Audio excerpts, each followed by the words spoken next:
It's Thursday, December 5th. I'm Matt Harmon. Welcome to the Yahoo Fantasy Forecast presented by healthcare.gov.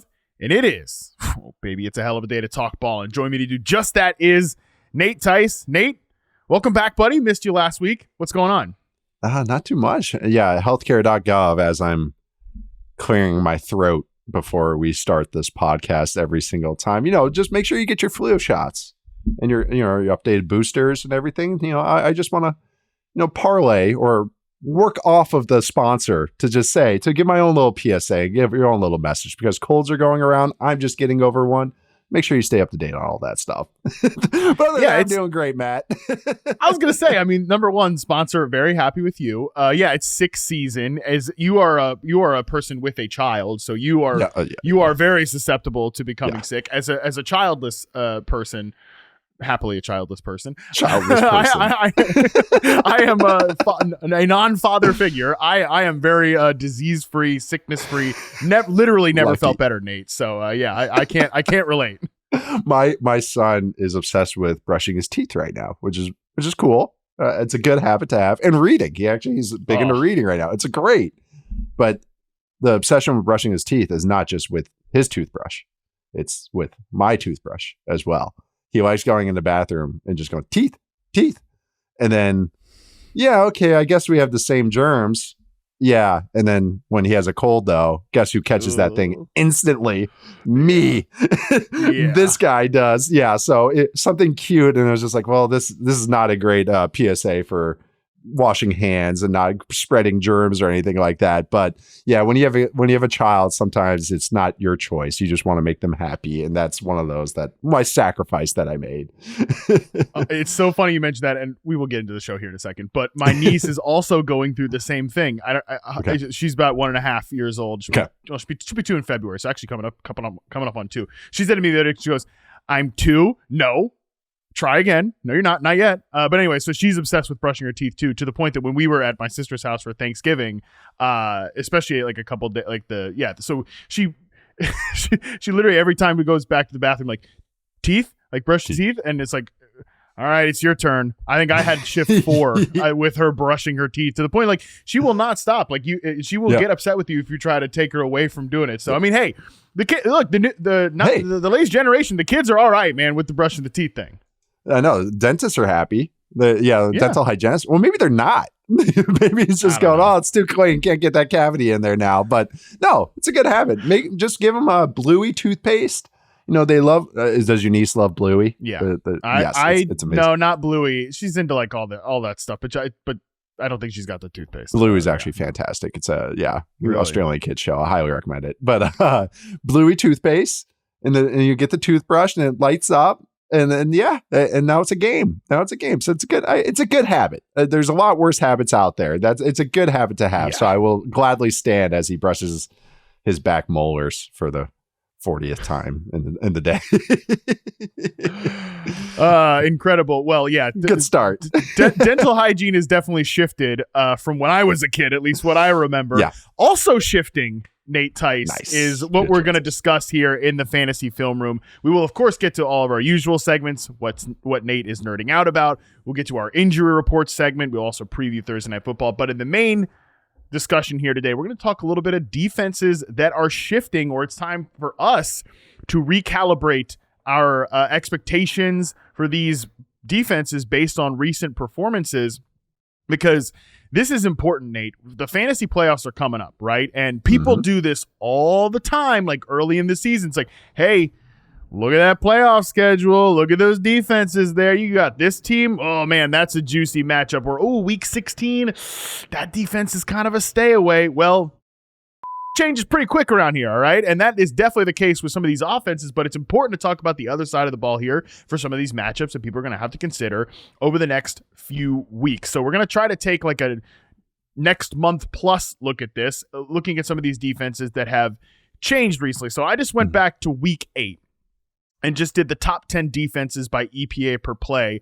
And I identified 5 pretty surprising ones in this top 10. We can maybe talk about some others, this, that, and the other. But mostly I want to focus on these 5 teams. So top 10 defenses by EPA per play allowed since week 8. The Lions are number 1 I think that's still that might not be as much of a surprise, but I think it merits a discussion here. Mm-hmm. So they're number one. I think they're one of the surprises. Number two is the Eagles. At this point, that's not a surprise. The Eagles have been, I think, the best defense in the NFL this year. We know them. We've talked about them a lot on the show. Number three, though, the Seattle Seahawks, definitely a surprise. Number four, the Bills. Not really that surprising. Yeah. Number five, the Texans, Broncos. Like, these aren't surprises. But number seven, Nate Tice's Arizona Cardinals are number 7, a top 10 defense since week 8.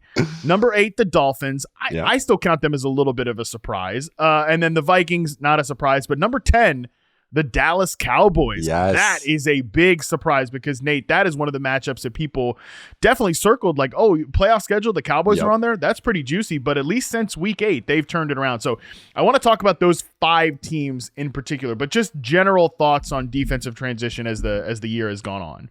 Yeah, the Lions defense is one of those that's really impressed me. I mean, the Lions overall. It's just now, that they're dealing with a lot of injuries. Right. The entire team there in Detroit is facing a lot of injuries, but especially on the defensive side.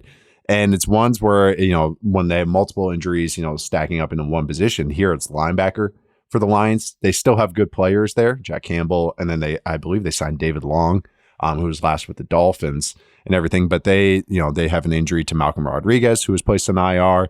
Now they have Alex Anzalone, who was also on IR with a forearm injury, but that's 2 of their starting linebackers. Mm-hmm. They've been amazing against the run this year. They're really stout. DJ Reader and Lee McNeil have been great in the middle. Even after the Aiden Hutchinson injury, that they've just stayed as a really good defense. I think they're going to have some drop off just because of natural injury stuff, but I still think this is going to be a very good defense because they still have, like I said, they still have Campbell. They still have some answers to figure things out. They are getting some reinforcements soon, hopefully, on the back end.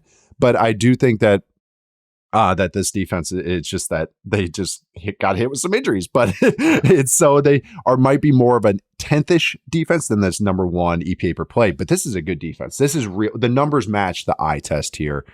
This has just been one of the most intriguing things, I think, throughout the NFL.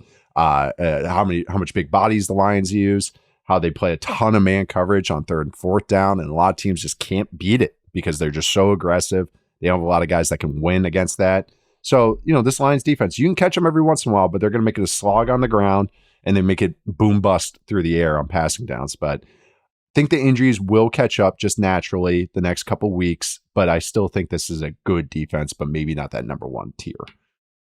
Yeah, and when you look at the opponents, obviously that's going to be a part of this too. You look since week 8, they've played the Titans, the Packers, the Texans. Obviously, that's not that great of an offense at this point. The Jaguars, the Colts, and then the Bears. Rookie quarterback, a bit of a messy performance this last week. So that's obviously going to be doing some of the heavy lifting here. The rest of the season, it's the Packers, it's the Bills, it's the Bears again, the Niners, and then the Vikings in week 18. So it's like there's definitely some tougher tests, I think, on this side of that stretch here. And it'll be interesting, right? You mentioned the fact they play so much man coverage. They've definitely overall dialed back on the amount of man coverage they've played because I think you could tell that that's what they wanted to do to start the year. And man, it's such a shame. The Hutchinson injury, obviously some of the injuries they've had on the back end, because it's just such a fun style of defense to watch teams go against.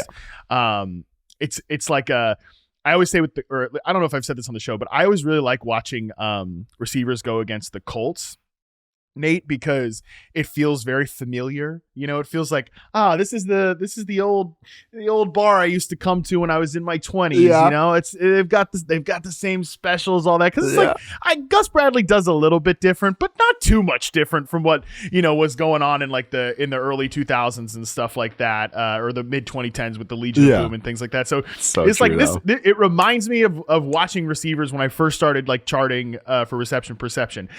This isn't cover 3. This is nice. Cover 3. Like I said, it's so comfortable. I would say that watching receivers go against the Lions, it's not the same effect, but it's very much especially when they're playing that man coverage, it's this is a real deal test of alpha receivers here. Yep, it is. And because you could see how they signaled it with who they sign or trade. They trade for Carlton Davis, but then drafting Terrion Arnold in the first round. They got guys, and then Ennis Rakestraw was the other, their second round pick. those are all feisty man coverage guys, like guys that play with an aggressive nature, like just overall. Carlton Davis tries to fight everybody that he tries to play against. So they went for a certain type, and it just makes sense because if you look at how Dan Campbell, the guys they draft, the guys they sign, it's all competitive guys, and there's nothing more competitive than man-to-man coverage. One-on-one, no help. All right. And then they let their guys press all the way. Some teams will be a little loose with that. So yeah, they want to test these guys and want to take it to them. Again, it's one of these things where it's like, every time where I'm like, oh, they might have a drop off here, they kind of keep finding answers. So that's where I'm curious what this next month of answers is going to be for them, because you asked me 2 weeks ago, I thought the Lions were the best team in the NFL, and then still think really good things about their offense and their special teams. And then I still think the defense has answers, but now I'm like, oof, okay, how they figured this one out, because this is now a new test that they have to figure out, especially with the style they want to play. One thing that's just been a consistent issue for them all season is giving up production to slot receivers. They're number 2 in yards allowed to slot receivers. The Chiefs are actually number 1. The Chiefs, by the way, are the other end of this, where their defense looks great to start the year. They're 26th in EPA allowed since week 8. Maybe we can talk about that before we throw it a break here. But just when we're looking at the Lions, I think that remains kind of the biggest weak point for this defense when you just look at production allowed. We'll talk maybe a little bit about that in week 14, this matchup against the Packers for Thursday Night Football. But like Buffalo, Khalil Shakir in week 15, week 16, Keenan Allen, we saw him have a big game against them on Thanksgiving. Week 17, I guess San Francisco, that's like Ricky Pearsall, maybe. We'll see who the hell's playing for San Francisco by then. But so just a couple of things to note there about those slot receivers, because that's like, if you're a slot receiver that can beat man coverage, to me, I know, like, for overall, I want slot receivers to beat zone coverage because you're going to see those zones over the middle of the field. That's how they can just pile up production. But really, the difference makers at slot are the guys that can also beat man. Yep. And I would say that Jaden Reed, Khalil Shakir, and even this what's left declined version of Keenan Allen can still beat man in some of those ISO situations. So that's pretty important for these next 3 matchups. Yeah, absolutely. And shoot, I mean, the other team, we're not going to talk about them, but this is kind of what we saw the other night with the Broncos. That, okay, they're going to put Surtain on somebody when Riley Moss is not in there. Who is Surtain not guarding? Okay, go to him. And you just saw, and that's kind of the same thing with the Lions a little bit too. It's that, like, all right, who's their third corner guarding? When they do not want to be in nickel with 5 DBs, they like to play base a lot. We've talked about this a little bit on Football 301 with 4 DBs out there and 3 linebackers.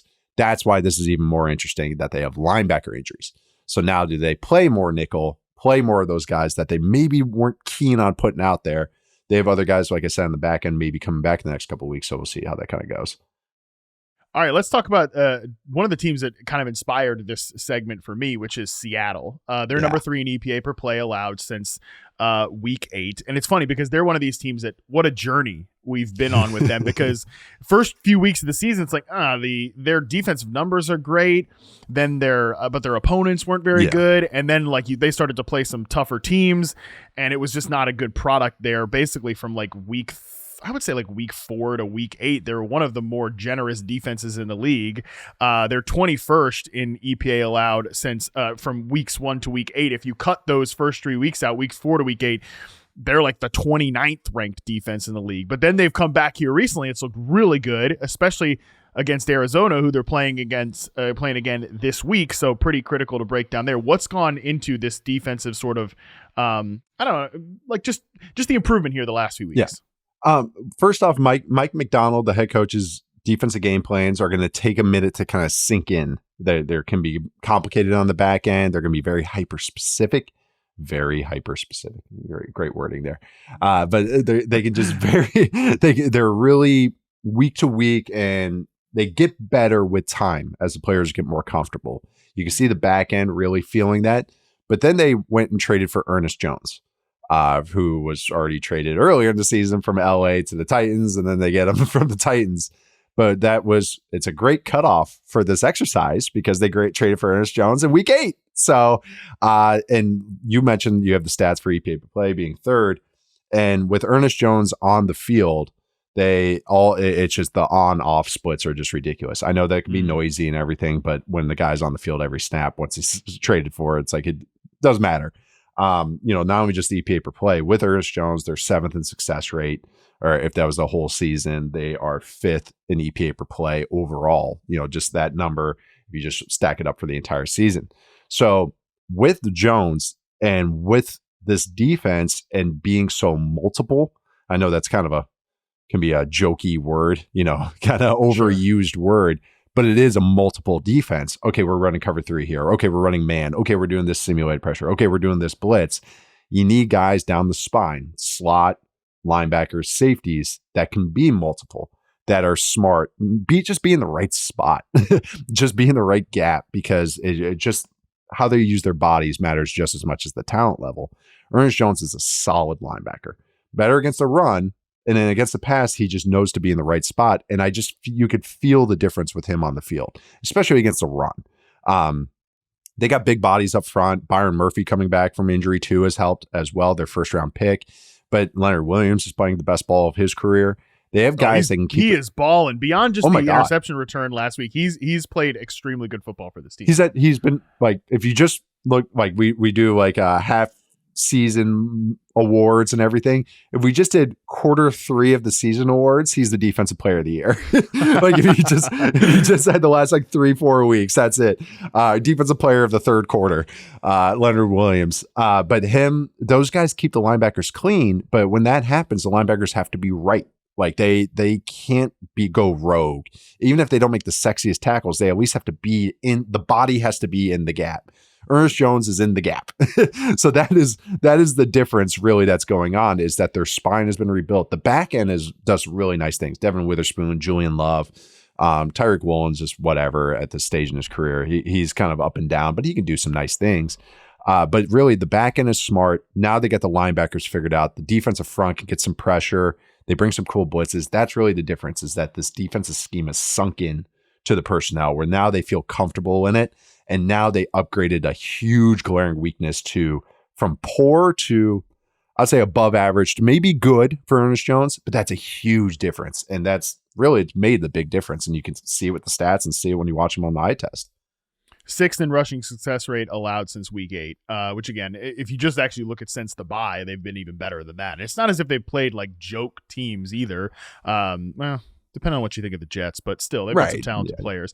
Yeah. So it's going to be interesting watching this matchup here with Arizona, because I would say that the thing that Seattle's probably still the weakest in is defending like perimeter receivers, because you mentioned like Tyreek Woolen. They've gotten some better play from the other spot there too. But still, like I would say that if you're picking somewhere, you're not trying to pick on those linebackers. You're probably not trying to establish the run at this point. You're probably going to try to go on the perimeter. It's not really what Arizona does. And, the whole hit and miss stuff with Marvin Harrison, that's been a big talking point as well. So, and then they get the Packers in week 15, definitely some spots to pick there. Week 16, Minnesota Vikings, Justin Jefferson. Week 17, the Chicago Bears. A lot of incestuous teams here that we're talking about so far. They're playing a lot of the same teams. So that's interesting. I would just say, like, I love your point about how things take a minute to soak in with Mike McDonald's defense.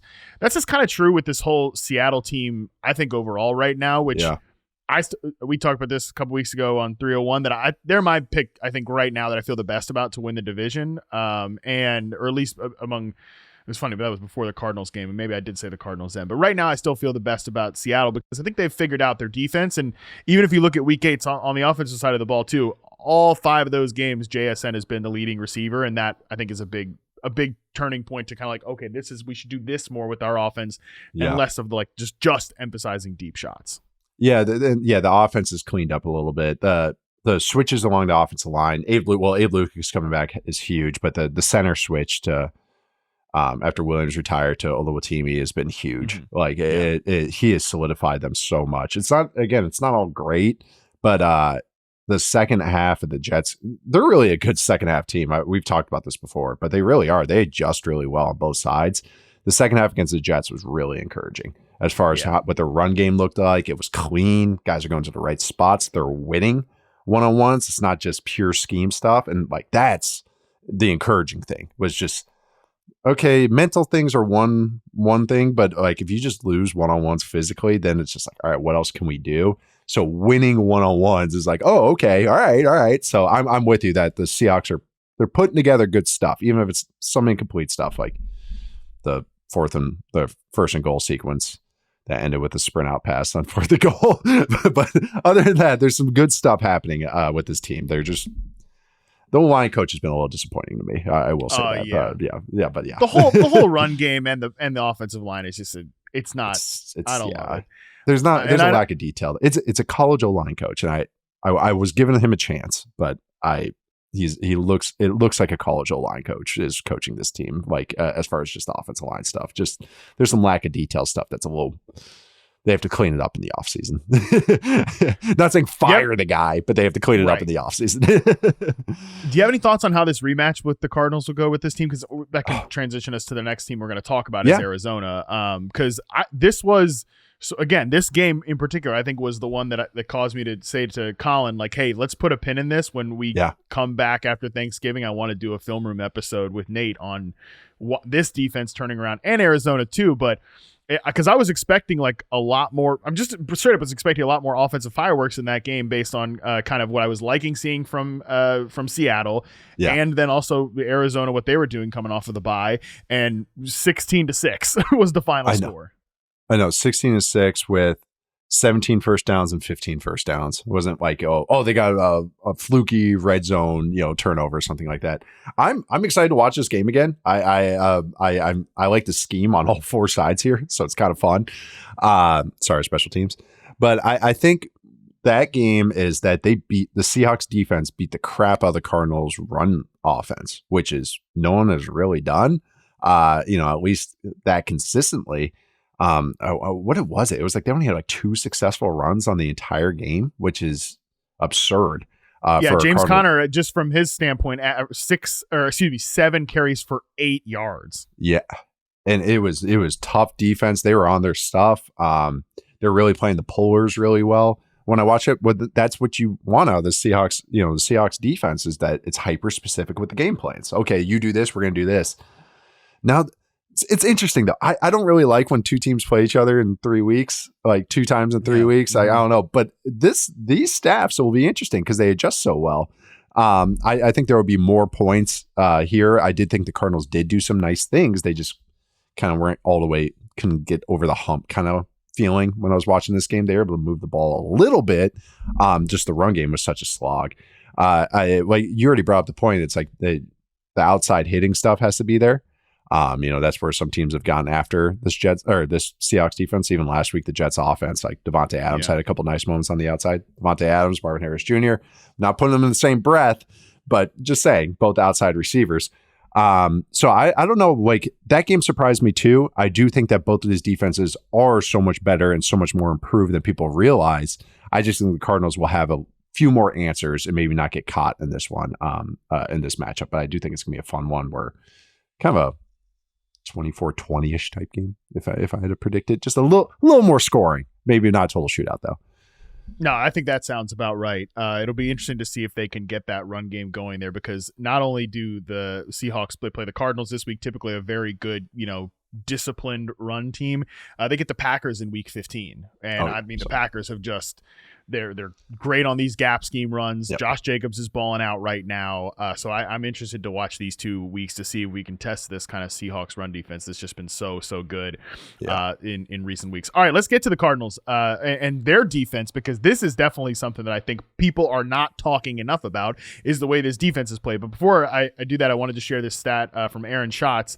Seahawks at Cardinals is by far the most important game of the week for the playoff picture in our sims. And obviously he's working at FTN now, was at Football Outsiders for a long time. In our sims, a Seahawks win would make the Seahawks 62% to make the playoffs, with the Cardinals 17%. With a Cardinals win, it would be 71% for Arizona and 11% for Seattle. So this is definitely a big game, but I want to focus on this Cardinals defense, which, is for a long time. I mean, he's been there for not even 2 full years, but for most of the time Jonathan Gannon has been there, it's been, that's cute. They're doing a lot of that's cute. They're doing a lot of fun stuff. Well, great. The defense is still one of the worst in the league.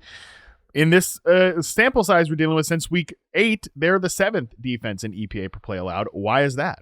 Oh man, I wish I had some magic bullet. It's just that they are like just going like, they've done this one thing that companies hate that they do. But it's just players playing better. That's really what it is. It's just that they have such a fun. Oh, they've gotten healthier too. Not Dennis Gardick, R.I.P. He's hurt right now. But they traded for, oh my God, what's his name?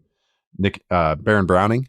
Baron Browning from the Broncos. Yeah, from the Denver Broncos. From Broncos, who's a good pass rusher. Yeah, Baron Browning, sorry. But they also, other guys have gotten hurt. They got their first round pick back from injury, Darius Robinson. Other players are just playing well. Dante Stills has been really stepped up, number 55. I've always liked this nose tackle they have, Roy Lopez. He's played well for 2 years. They have really just figured out their personnel. And this defense it's Nick Rawls as a defensive coordinator, which is, I've talked about this before, but I've known Nick since he was like 7. Oh, wow. Yeah. So he has 2 older brothers. One was a year above me. One was a year below me in high school. And so I played football with both of them. With the younger brother ended up playing at the University of Minnesota. Nick and the one brother both played at Minnesota as linebackers. The one brother, Mike, ended up being a wrestler in WWE, known as Riddick Moss.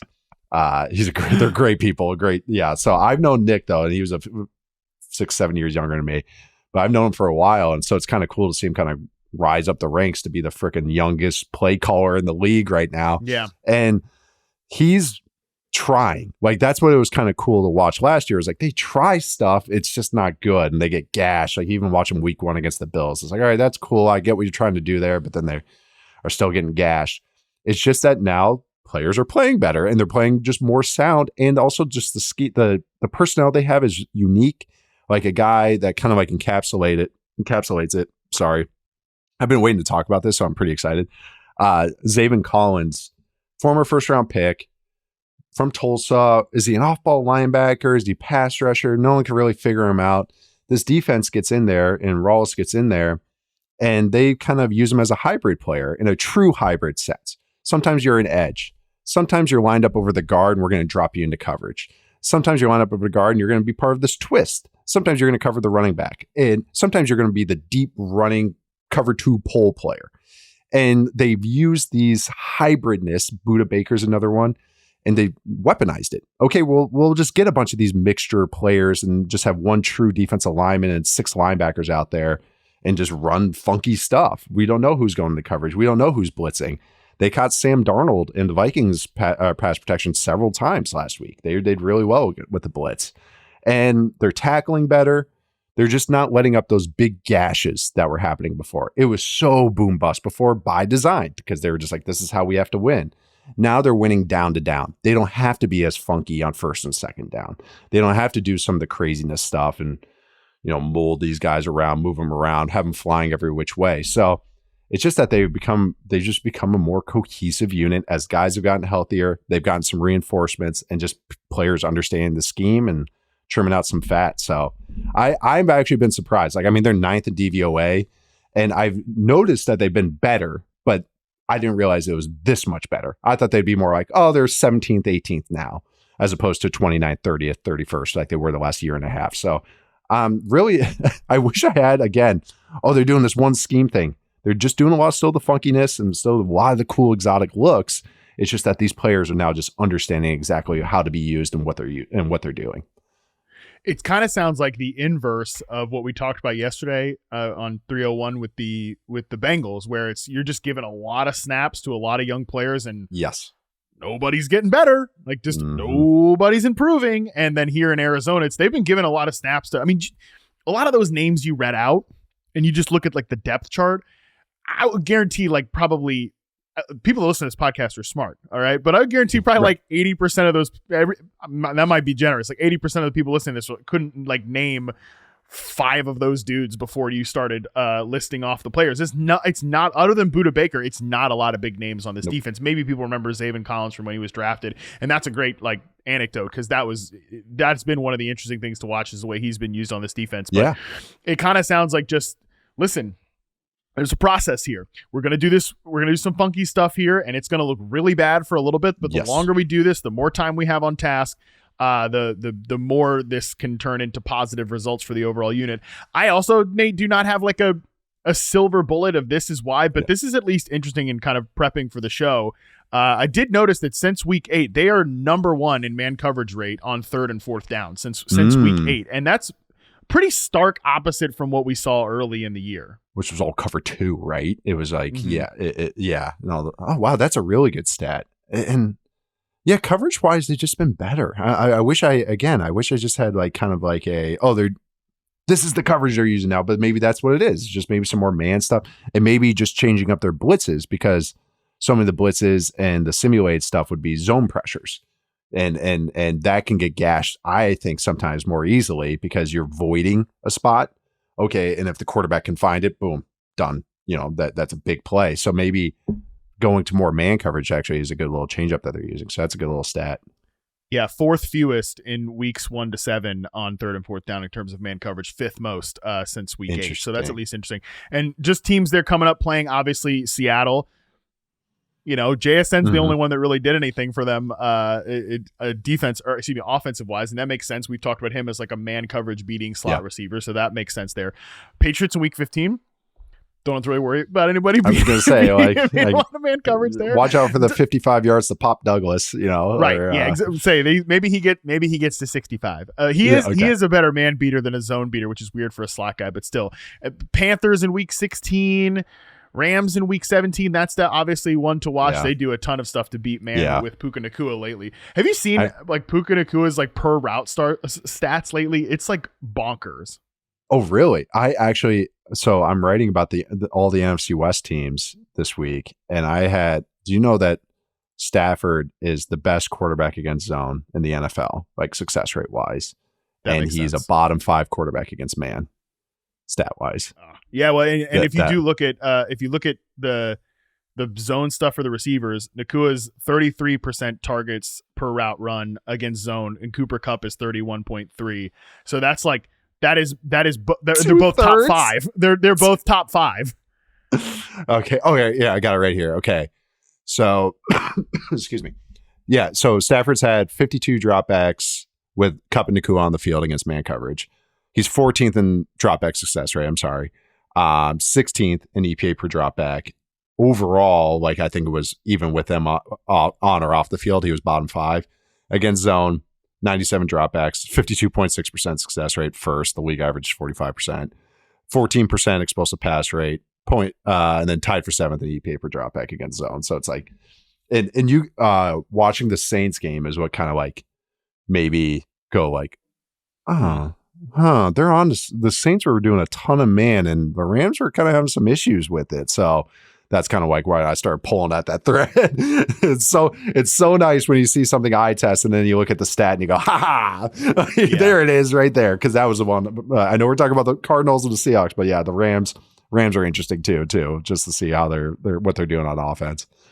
Yeah, it's going to be fascinating, that week 17 matchup, obviously fantasy championships for people. Because, yeah, Puka's per route stats against man is also crazy. He leads the NFL 43.6 target rate on his routes against man coverage, 3.96 yards per route run, again, which is one of the highest figures among like relevant receivers. So, and he's been great this year, and I think he's just somebody he stands out among the rest of the receivers, which are not really man beaters at this point in Cooper Kupp's career. So that's obviously going to be important with how much of this man coverage that the Cardinals are playing.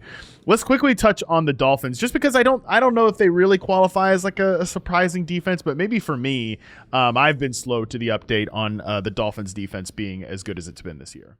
Yeah,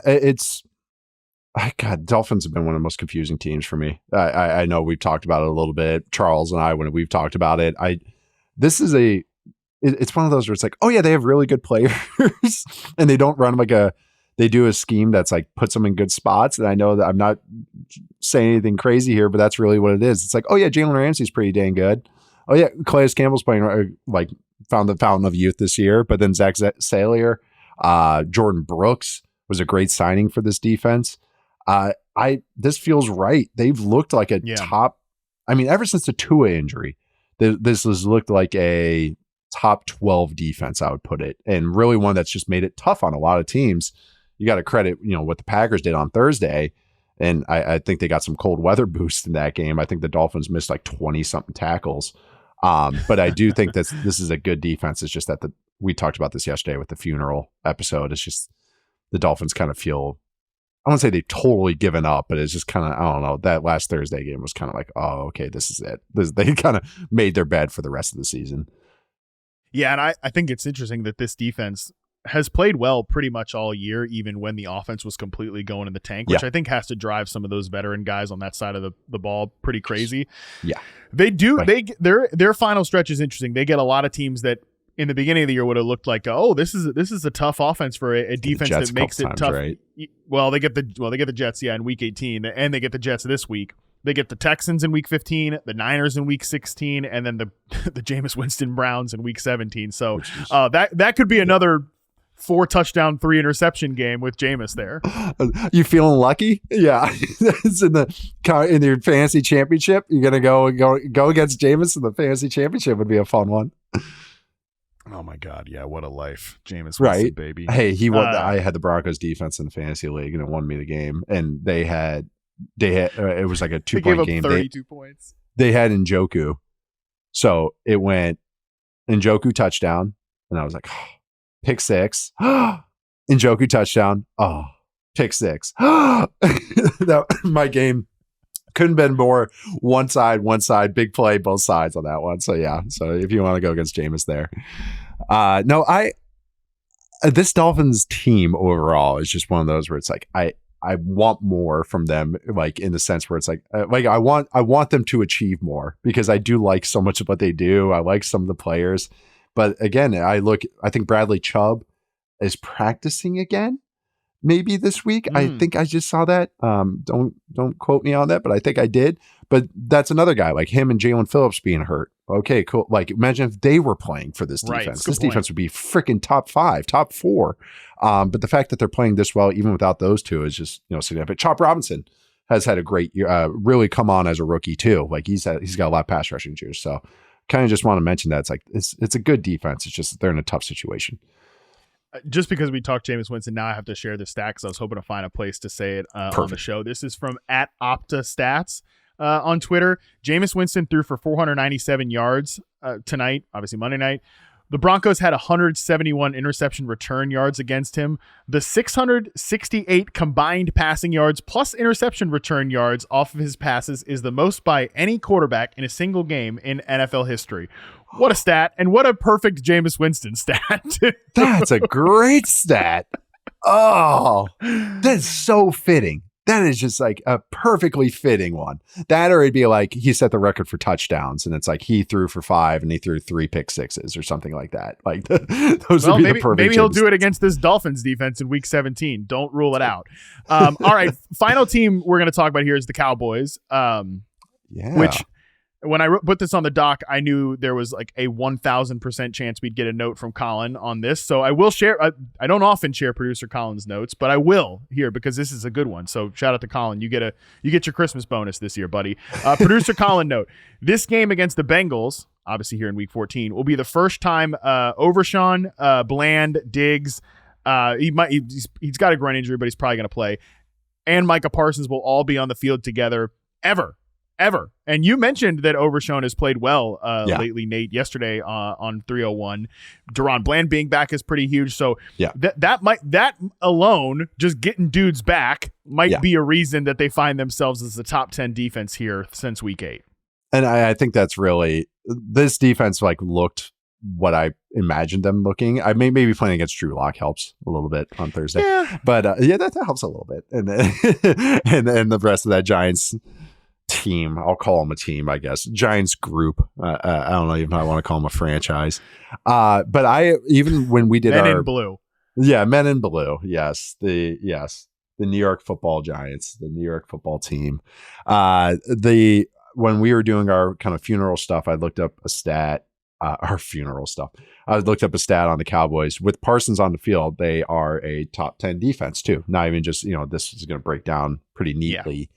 For when he came back from injury, but they in the combined success rate and explosive play rate when Parsons on the field, they're the 9th best defense, and that's just Parsons on the field.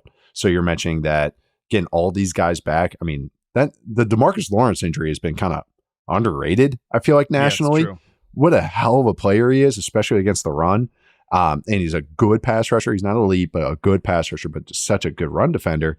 So like, all right, having him back and then all these DBs and everything, like you can feel more real with this defense. Of course, when you have Parsons back on the field, and Zimmer I don't have the exact number on me because it's been updated, but Zimmer has put Parsons at 3 technique, which is defensive tackle, a lot this year. And that has been something I kind of was curious of how he would use him. I talked about Zimmer and using the double mug looks, 2 linebackers over the center, and Overshown has been good as that kind of like that's the guy that's really like accelerated, where I was like, oh, your role in this is really, really like you're better at this than I thought you would be. And that's been a revelation. But then I thought Parsons would be the one next to him. Parsons has been the defensive tackle in these looks. And he's part of the guy that's looping and the guy that gets to do all the fun stuff in those looks. What a weapon. Like, so, because now it's the threat of, oh, he's going against your guard. All right, how many teams have 2 good guards? Not a ton. And they're going against Parsons. Okay, even if you are going against a good guard, all right, we're going to loop you or twist you or have you doing something to create edginess on the offensive line. So like watching those two go at it just on those looks has really been fun. And really like that's where you feel the Zimmer third down weaponization of this defense. So I'm kind of, all right, now they get more horses. Like, okay, this actually could be pretty fun. Like, so I think obviously we're talking about them, but I do think the arrow's going to just keep pointing up, even with these injuries back, or these guys come back from injury. Even before that, just some of the stuff schematically, I can finally see Zimmer, what he was trying to do with these guys. But obviously injuries happen and the rest of the Cowboys season happened to them. Yeah. I mean, this defense at times was truly a joke. I don't think they're a joke now at this point. And they get the Bengals here this week. Okay. In Carolina in week 15. We'll see. Okay. He's been better. Week 16 against the Bucks. That's a tough test. And then the Eagles in week 17. So Dallas' season's over, but there's going to be, between us talking about this defense kind of improving, Dak talking to our own Jory Epstein yesterday and saying like he basically saying he wants Mike McCarthy back and be able to coach on his terms. Yeah. McCarthy's coming back, folks. Like this is interesting happening. Word choice there. Yeah, very, very interesting word choice from Dak. Speaking with our own Jory Epstein there. So people can check that out on Yahoo Sports. They should. It was a good get by Jory. But yeah, no, it's Dallas' season's over, but they might be able to finish a little bit better than maybe originally thought. So that is interesting to note. All right. Let's take our first break, Nate. We come back. We're going to talk through the thing you are nerding out about, and I cannot wait to hear why that is right after this. All right, we're back. Nate, the thing you are nerding out about this week here for the Fantasy Film Room is the Will Levis experience. That's what you wrote on the doc. Tell us why, buddy. It's not even like, oh yeah, this is the greatest thing I've ever seen in my life. I'm just enjoying the experience of watching Will Levis now that he's come back from injury. He's volatile. I'll leave it at that. He is right now rostered on 16% of Yahoo fantasy teams. I just looked up before the show. He has now, since coming back from injury, has put up fantasy games of 19, 16.6, 17.1, and 16.1 fantasy points. So why am I talking about Will Levis? He's playing better, believe it or not. He is not making as catastrophic of mistakes. He's trying. What praise. What a praise for Will Levis. It's not as catastrophic, but there's still some more. He's making slightly better decisions, and it's encouraging that he is getting to the point where it's like, oh, I'm under pressure. I'm not going to try some hook shot or something crazy or take a sack. He's just getting rid of the ball and digging it. Or you can tell it's not always natural for him to play that way. He's a competitive guy, but he is trying to do these things on top of the high end flash throws. I would say the Commanders game was just a wonky game script that had, kind of just got out of hand quickly. But even before that, just other games that he's been playing in, you can just see him making better choices. You can see all the high end throws that he can make, of course. But I think the floor is getting lifted up slightly from, oh my God, this is the most hysterical, funny thing I've ever seen, to, okay, this is slightly funny. You know, that where some of his bad plays are just, they bring a little smile to your face as opposed to just like outright laughter. And really, though, is that his home stretch for the last month of the season. Also, by the way, guys, it's really hard. It's week 14 for me to come up with some new thing you guys haven't heard of. So that's why I'm bringing up Will Levis. But for the last 4 weeks of the season, he's going against the 32nd ranked defense by DVOA, or I'm sorry, in just in terms of fantasy points, and this is DVOA. But he has 32nd ranked defense, passing defense, 30th ranked passing defense, the 20th ranked passing defense, and the 32nd ranked passing defense because he has 2 games against the Jags. So it's a setup of what the remaining schedule is for this Titans team, a Titans team that's trying. Like they're trying to do things on offense. They have not white flagged this. They're trying to see what their offensive line is, what Will Levis is, what they have weapons wise. Westbrook and Keenan is going to just catch another touchdown on one. He's just going to be the designated hitter. Apparently, we're gonna get to that. Okay, but it's there. That's why I'm not saying full out bullish. I'm not saying anything like where I'm like, oh, this is the long-term answer for the Titans. But it went for me for like, oh, okay, this experiment, maybe move on from. So like, okay, I want to see how this last month looks because he is making, I think, again, that floor is looking a little bit better for him on top of the high-end 1% throws that he can make. It's all the minutia with him. And it's looking a little better, just a little better. So I want to see it this last month. So yeah, nerding out a little bit about Levis and maybe just a little bit more positive experience while watching him. Oh, yeah. Like when the first start of the season, then he got hurt. I was like, well, there's no shot. He's done in Tennessee. They'll be looking for a quarterback next year. Same. But a lot of teams are going to run into this, man. A lot of teams are going to run into the fact that, as you've said and as others have said, it's not that great of a quarterback class. And right now, they'd be picking 7th in the NFL draft. Like how many – and the damn Raiders, the Giants. I mean, some of these teams up there are taking Jets are above them right now. They're taking quarterbacks. Like you want to take the 4th quarterback potentially in a weak quarterback class. Or just rock with Will Levis again. And I agree with you. It's gonna be dependent on the next 4 weeks here, or the next 5, because obviously they have Houston week 18. But that is a great schedule. You mentioned Jags, Bengals, Colts, Jags, and then Texans in week 18. He might play himself out of that job in week 18. We'll see about that. But you're so right that this last stretch has been good. Among quarterbacks over the last 4 weeks that have played 3+ games, he's 4th in yards per attempt. At 8.35. You know who he's right behind? Jameis Winston. You know what I said about Will Levis in the offseason? He's going to be this generation's Jameis Winston. Yes. They have a literal exact 9.3 ADOT in this stretch as well. So that take is aging a little bit better than it was at the beginning portion of the season. That's how he is, though. He's going to give chances to both teams, and it's just when he gets hot, it's fireworks. It's like, oh my God, like, yeah, we're going to give you a chance. But then you're going to have stretches where turns the ball over 3 straight drives and you're like, why is this guy starting for us? But yeah, like, I'm glad you brought up the quarterback draft point. That's what we're not talking about. We haven't done our Titans obituary, I think, for this season yet. But I that's how I've looked at it. It was like, I'd rather roll with Levis and just see what I've got, especially if he's and I know coaches do like his personality and how he works and everything. So I'd much rather roll with that and give him another year. And then if doesn't work, rip it off for next year's class, 2026 class. Because the 2025 class, I could just tell you guys right now, like Levis has more of a chance than a lot of those guys. I mean, I'm squinting just to even say a guy should be a first rounder at this point. I know guys are getting mocked in the top 10, including on me and Charles's mock, but it's not like they're graded. You don't love doing it. No, I don't. I know quarterbacks get inflated, but it's even hard for me to put guys in the 20s right now on my big board. It's like, it's not a great class, and it's eye of the beholder. And Levis has as much traits as those other guys do that might go really high. Yeah, absolutely. It's going to be interesting to watch the Levis experience just from a practical standpoint. Because I think Will Levis, you could play him in super flex in some of these matchups. That's pretty great. Yeah. But including some of the other players on the roster, Calvin Ridley, probably still an every week fantasy starter. Tony Pollard, that's the thing I care about here, Nate. I keep bringing this up on the show. I fell ass backwards into a couple of Tony Pollard shares this year. It wasn't like looking to draft Tony Pollard. It's like, well, I need a running back, and like he's one of the few players that if you waited at running back, you actually fell into a decent experience there. Right. So I care about this Titans offense staying afloat and continuing to try, because I'm going to need Tony Pollard as like a running back 2, running back 3 type down the stretch, especially in some of these matchups. Looking forward to that. But obviously the other part of this is, Nate, Nick Westbrook-Ikhine.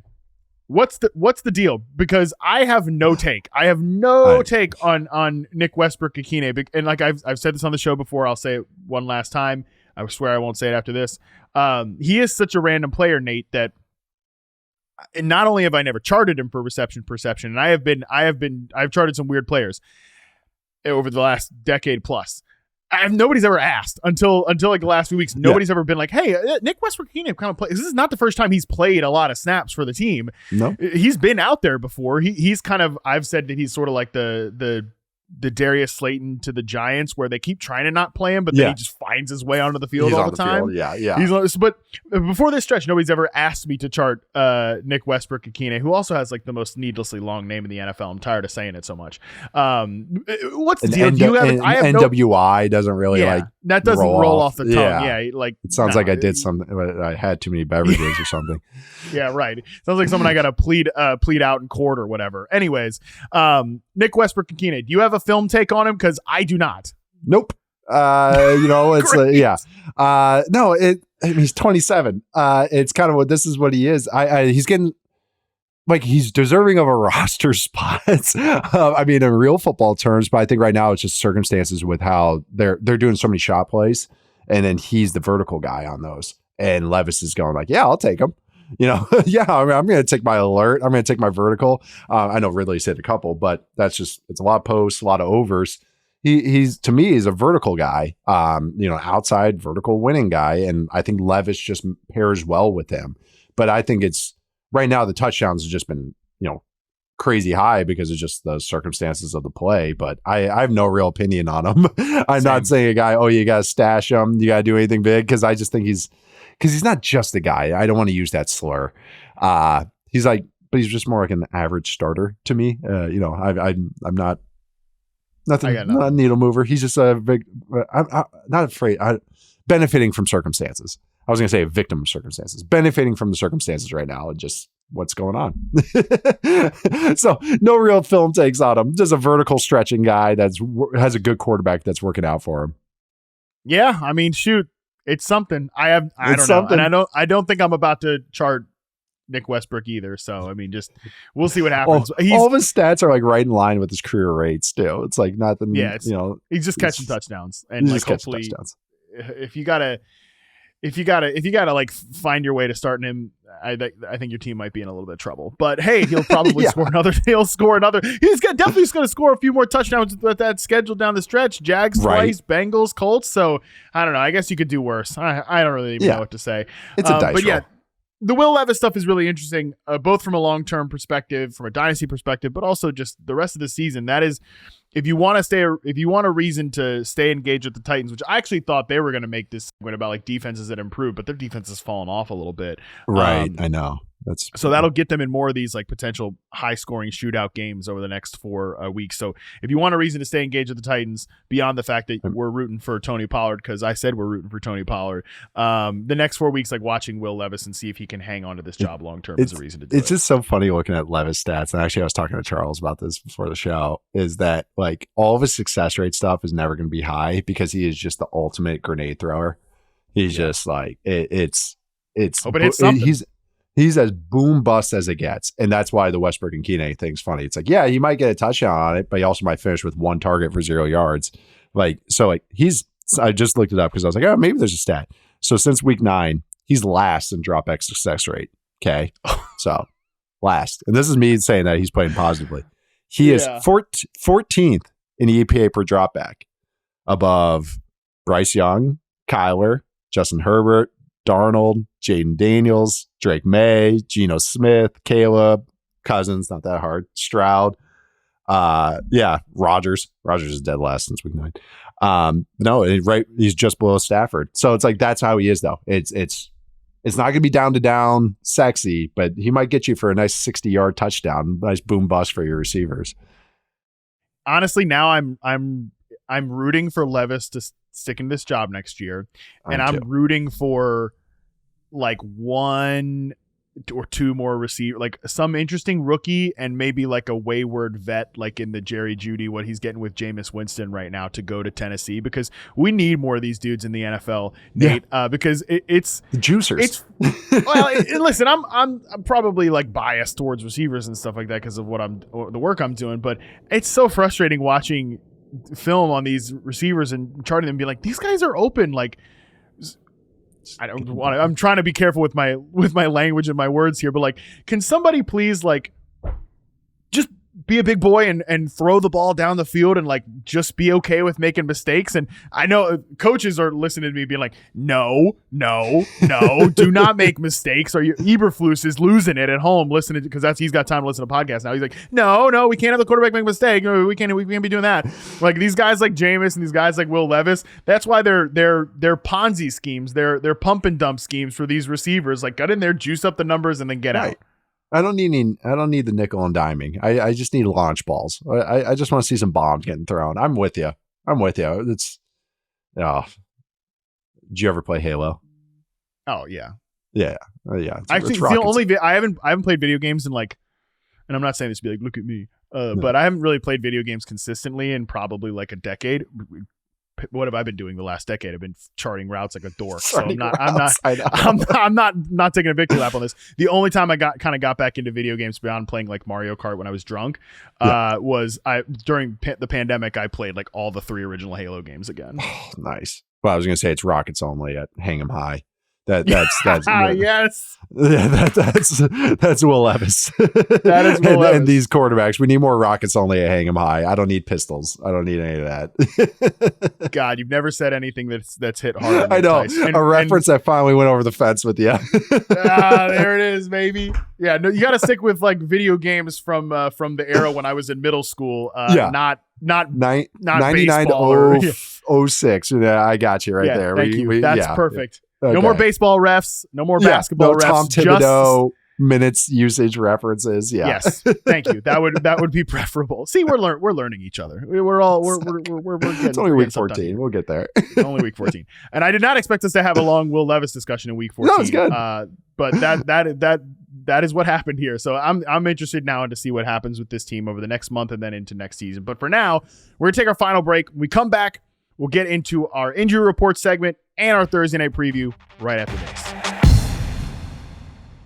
All right, we're back. And before we dive into our Thursday night preview, let's take a look at this week's injury report presented by healthcare.gov.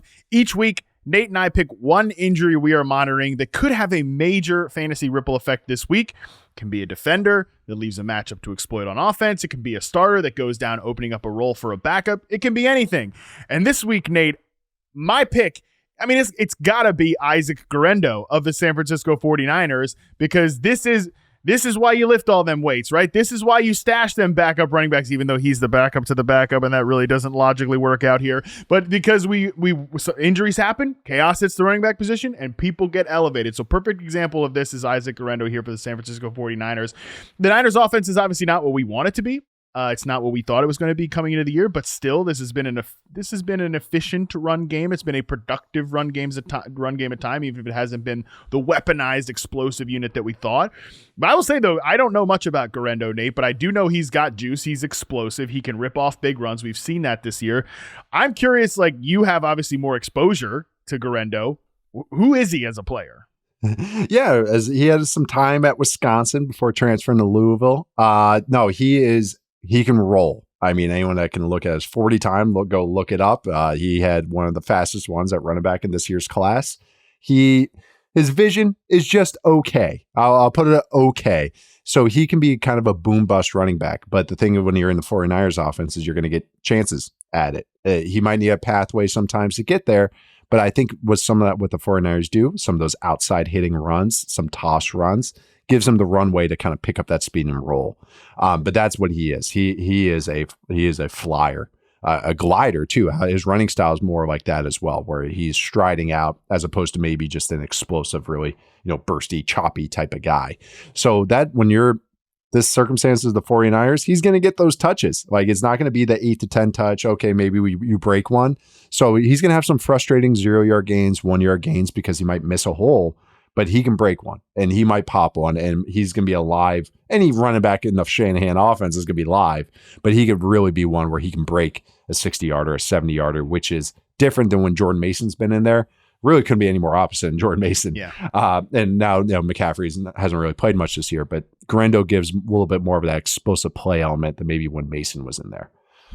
Yeah, in terms of percentage of his carries, Isaac Guerendo's seen the majority of his carries out of zone concept runs, 76%, which is the most if you look at like relative to Jordan Mason, relative to Christian McCaffrey. He's got the highest rate on zone concept runs, 6.19 yards per carry on those zone concept runs. So I think this is more like what we used to think of the Shanahan backs. That's what we're going to get out of Isaac Guerendo here. It's not going to be perfect, but we're going to hit some big plays on those zone concept runs. So, Nate, give me your pick for the injury to watch this week. My injury to watch is another running back. Was J.K. Dobbins is now on IR with an MCL sprain. So the Chargers run game can be a little, the ideas are right, but the executions can be leave you wanting a little more, but they're going to run the ball. Even with Justin Herbert at quarterback, this is the formula. So it's kind of a pick your poison. Do you want to go Gus Edwards? He's going to get his touches. It's going to be 8 touches. Is it going to be 10? I'm not sure, but he is going to get those touches. He's going to pound the rock. He'll probably get him in short yardage. But also the other running back that they have, Kimani Vidal, who has some pass catching chops, has caught a touchdown earlier this year. That has a little bit more of a 3-down ability than Edwards does. The thing is, I'm not sure what the split is of these two, but they're going to get the touches with Dobbins out. So it is one of those, are you feeling lucky? If you need a desperation play, maybe one that's available here, maybe that's not as many teams. This is a type of one that maybe you can roll in one of your spots this week because of just what the Chargers formula is and just the opportunities that this offense is going to give them. Yeah, snaps went 24 Gus Edwards, 12 Kimani Vidal, 6 for Hassan Haskins last week. I think we do need to see more of Vidal in the passing game specifically because that's where Dobbins, I think they're going to feel his loss the most. Yeah. So I like that call out. I think that Vidal is not a guy you can play right now. Like if you have to. And I say this as somebody that has to play Gus Edwards in 2 dynasty leagues. What a disgusting thing to say. I have to play him at one line. They ain't competing for championships. Let me tell you that. But the name of my team name in that league is Junkie for Genty. So yeah, it tells you where I'm at right now. I'm too caught in the middle. I won't be getting Genty, so I'll be hoping that you said this is a decent running back class. I'm hoping for one of those other ones on this team. But yeah, as somebody that has to play Gus Edwards in 2 dynasty leagues because of injuries, I think if you have to start Gus Edwards, your team's in a little bit of trouble. So if the Chargers continue to feel that way, maybe we see more of Vidal. He's a guy that's at least a decent stash candidate if you can swing it right now. But all right, good injury report segment there. Let's get to our Thursday night preview here, Nate. This is a big one. Packers a big one. At Lions inside Ford Field, 51.5 point over under. The Packers are 3.5 point road dogs here. The Lions obviously are the favorite, but 3.5 points is not. Considering how good the Lions are, it still shows they're live to potentially lose this game here. It's going to be a big one. I don't know where do we want to start because this is a pretty electric one. This is a pretty electric one. Actually, I'm going to go with Josh Jacobs over rushing. And this is even with the Lions defense being really good, stopping the run. And we already had a segment about it, how I still think it's going to be a really good defense, even with some of the linebacker injuries. But that is where I'm coming to, is the linebacker injuries. And also short week, division opponent, all that type of stuff. I just think that this Packers team has really come up with some run stuff. They're going to commit to the run. They want Jacobs on the field. It's at 69.5 right now. And I think he's going to get a lot of touches. And I think that this is what the Packers want to do. They might have more opportunities to do so out of any personnel grouping too. Like if they think they can get him out 2 tight ends, if they think they can get out 3 wides, the term I've kind of fallen into using is natural answers. And I just think the Packers run game wise have natural answers. They do kind of against anyone, but maybe a Lions defense that's reeling a little bit, kind of, okay, we got to figure out, is David Long playing for us? Okay. They might be caught this week, the Lions, as it's not a short week because they played last Thursday, but maybe get through this week. Okay. Now we got a mini bye and then they revamp themselves. But it's a huge game. They need to win. This is significant for the number 1 seed for the Lions, with the Eagles rolling too. So, but that is my first one that I'm looking at is Josh Jacobs getting it done on the ground. So over 69.5 rushing. Okay, so before we stay with the Packers. Well, before we put it on the board, can I maybe convince you instead of to do the rushing yards, because this is such a good defense, can we do rush attempts, which is only 17.5, pretty big number, but number one, better odds. Number two, I definitely think they will be committed to the ground game. They will be committed to Josh Jacobs. And just the yardage there, I think, just like last week, honestly, against the Dolphins, where the attempts hit by a lot and the rushing yards came in a little lower. I wonder if that might. I am a big freaking coward when it comes to betting running backs, and I almost always end up doing the attempts. So that's just, maybe this is my personal. No, I like that. Yeah, and the last time they played, he only got 13 carries, but that was just because the game script. No, I like this. I'm just even kind of just looking at maybe like kind of similar type of games. No, I like this because maybe a defense that they've had where they, like even the 49ers game, like he just got so many carries. The Dolphins defense is actually a pretty good carryover for what they might try to do. Yeah, I'll shift that. I'll shift that to carries. What was that? 16 and a half, 17 and a half? 17 and a half. 17 and a half? Yeah, here it is. Yeah, let's take that. Let's take that over. Minus 105. It's a bigger number, but I mean, nobody else is getting work in that backfield. And I do think they're going to be very committed to the run. Okay.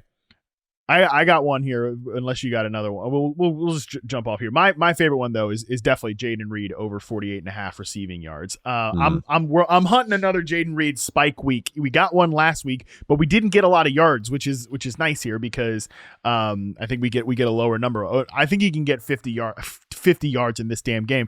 He went over 100 against the Lions earlier this year, and they, like I mentioned earlier, they're second in terms of yards allowed to slot receivers. Jayden Reed is their primary slot receiver, and I think this is a week where we will be hunting explosives against this Lions defense that you mentioned has injuries on the back end and at linebacker. So where just most of those routes are going to come from, Jayden Reed over the middle of the field, I think will be the spot here. And if you're listening to this, like try to do this earlier. Well, I don't know, because Dobbs I think Dobbs might end up playing in this game, which maybe the number will even come down there. So I don't know, but 48.5 does feel pretty good to me.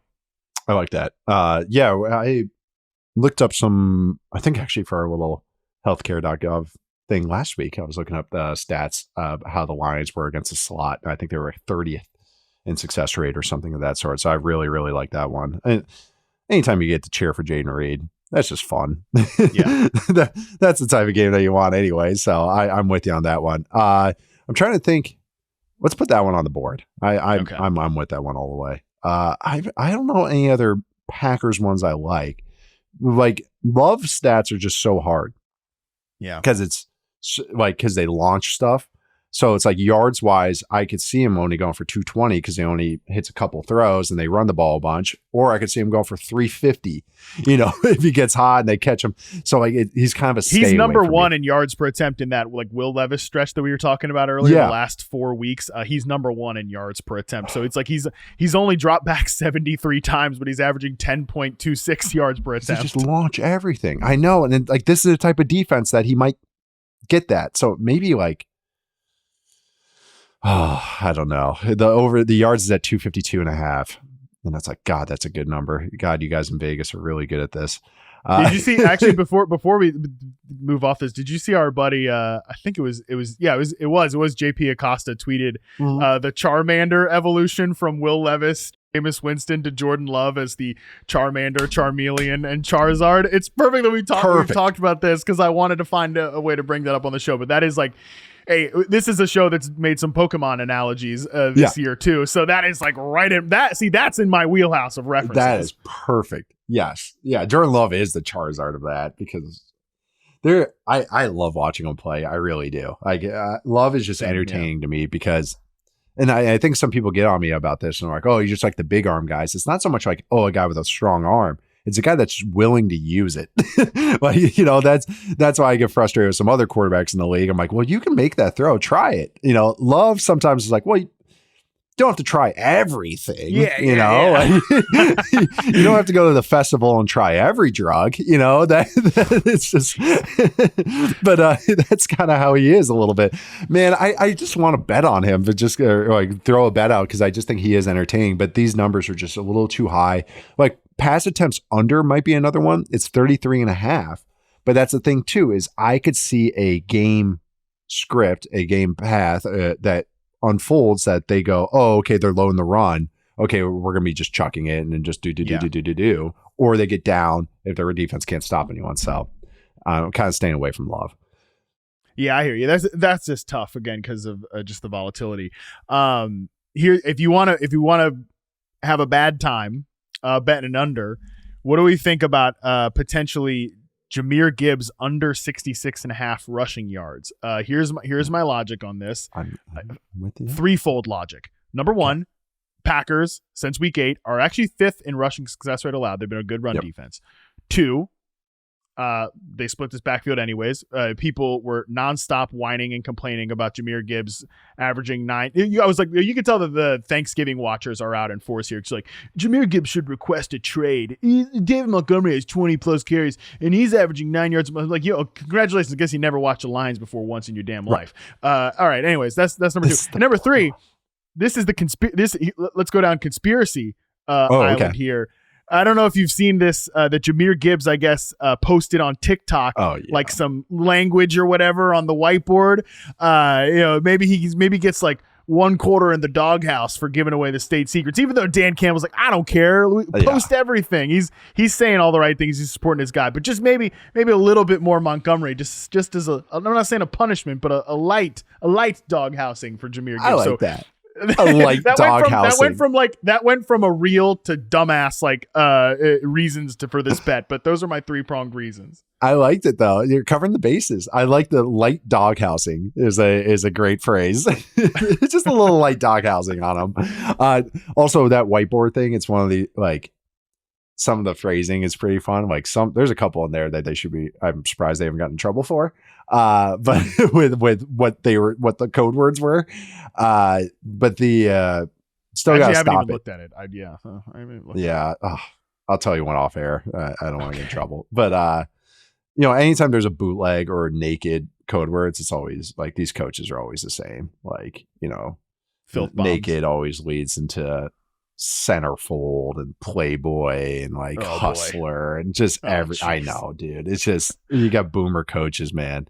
No, but you still a lot of smart football people have always been around with the code word stuff, with the offense stuff. It's like, well, you still got to stop it.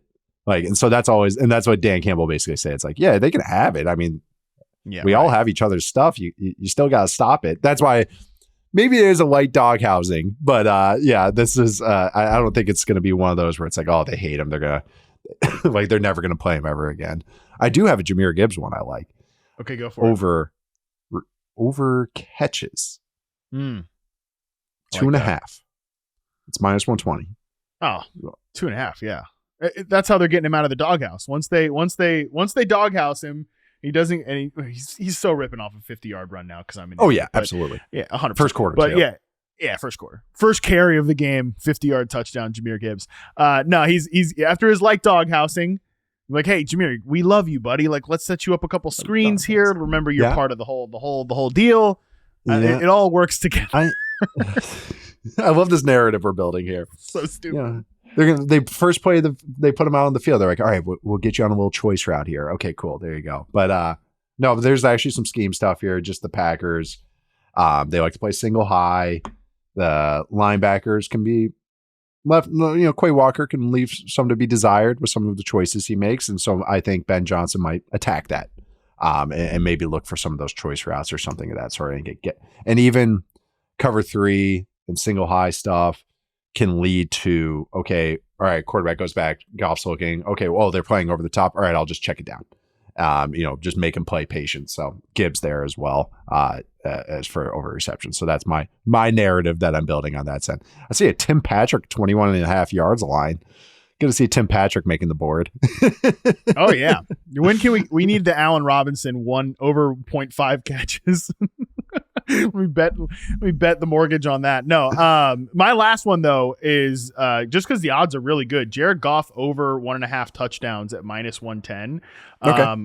I think this is a game where obviously the Lions can come in here and establish the hell out of the run. But if you just look at the way this defense has played it recently, they've been a much more gettable pass defense than run defense. So I could see Goff getting a couple touchdowns, couple touchdown passes in this one. And the designer plays, and it's in the dome, So yeah, no, I'm with you on that one. Ben Johnson loves these. In a national TV game, Ben Johnson's going to have some designs, man. He loves building that resume on national TV games. Yeah, where's our Penei Sewell over? No Penei Sewell stats in here. I mean, come on, anytime touchdown scorer. All right, so these are the 5 we have. We got Josh Jacobs over rushing 69.5 yards, or excuse me, Josh Jacobs over rush attempts 17.5. We got Jaden Reed over 48.5 receiving yards. We've got the Jahmyr Gibbs light doghousing parlay of 66.5 rushing yards under, but the over on 2.5 catches, and then Goff over 1.5 passing touchdowns. I think I like this. This is good. I can narrative wise, it all kind of plays together here. Unfortunately, the game will completely go sideways and none of this will work out. But no, it's a good one. And I will just say from a fantasy perspective, you got dudes in this game, find a way to start them. I think it's going to be a good fantasy environment. Yeah, I'm excited to watch this one, especially in the dome. Don't have to worry about snow. Don't have to worry about any of that stuff. So I think it's going to be a fun one. Two very good teams. Like the Packers are cooking. Packers are a good team. Packers are 2 teams that actually can win the Super Bowl. Like, as opposed to like, this team's a playoff team. In my estimation, obviously the Lions are one of the best teams, but Packers too, I think, are playing a very good football. So I think this game. I'm in one Superflex league where it's called the Roto World Friends and Family Death Match. So it's with a bunch of people that folks would know. Your boy is in first place. And so shout out to me. Number 2, I've got Jordan Love and Jared Goff for my 2 Superflex quarterbacks. Jahmyr Gibbs is on this team. Jaden Reed is also on this team. So I'm going to either be in a great mood or totally upset by Thursday night when I go to bed. Don't even have to worry. Like your whole team's playing. It's kind of nice. You go into Sunday, you're like, whatever. This is all right. I have a league where every receiver on my roster is on a bye week. It's a redraft league. So that's a fun one. I didn't even realize I made that issue for myself until this week. And I was like, wait a sec. Better find yourself some Brandon Cooks off the waiver wire or something like that. I think I went. All right. I think Alec Pierce was on the waivers. I went to get a little Alec Pierce spike watch, hopefully this week. They're on bye. They're on bye. No, it wasn't Alec Pierce. Dang it. That's why. That's right. That's why I didn't pick him up. It was not Alec Pierce. That's who did. Hold on. I have to look this up now because I picked up someone atrocious. Oh, this isn't atrocious. I picked up Michael Wilson. Could be worse. I mean, that's not atrocious. I actually like that one. I did pick up Brandon Cooks because I have in that same league. Actually, it's Cortland Sutton and Michael Pittman are on bye, so I had to pick up and probably start Brandon Cooks. So go Cowboys. All right. On that note, Nate, tell the people what you're working on this week as we close it out here. We got Football 301, recording that a little bit later today, actually, so it should be out early, just like this show is. And then also writing about the NFC West, kind of just what to make of it. I don't know if I'm handicapping it, just kind of go what these teams are, what they're good at, chances for the playoffs, yada, yada. Because it's a fun division, fun teams. I like talking about all the NFC West teams, even if the 49ers make me a little sad. Hell yeah, that's going to be a good piece to read. I'm very interested to hear what you have to say about the Seattle Seahawks right now. On that note, that is going to do it for today. This has been the Yahoo Fantasy Forecast presented by healthcare.gov. On Friday, as usual, Andy Behrens and Tara Roberts join me to preview all of Sunday's Week 14 action. Until then, we are out.